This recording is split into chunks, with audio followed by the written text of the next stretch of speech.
चतुर्थ श्रेणी कर्मचारी सीधी भर्ती की नई गाइडलाइन आई है अभी। जो कोई भी फॉर्म विड्रॉ करना चाहता है किसी कारणवश तो अभी कर सकता है 18/7/25 से 24/7/25 तक। जो कोई परीक्षा नहीं देना चाहता है वो फॉर्म विड्रॉ जरूर करें।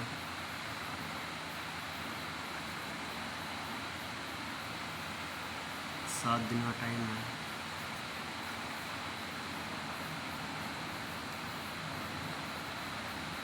इसकी परीक्षा होगी 19/9/25 से 21/9/25 तक।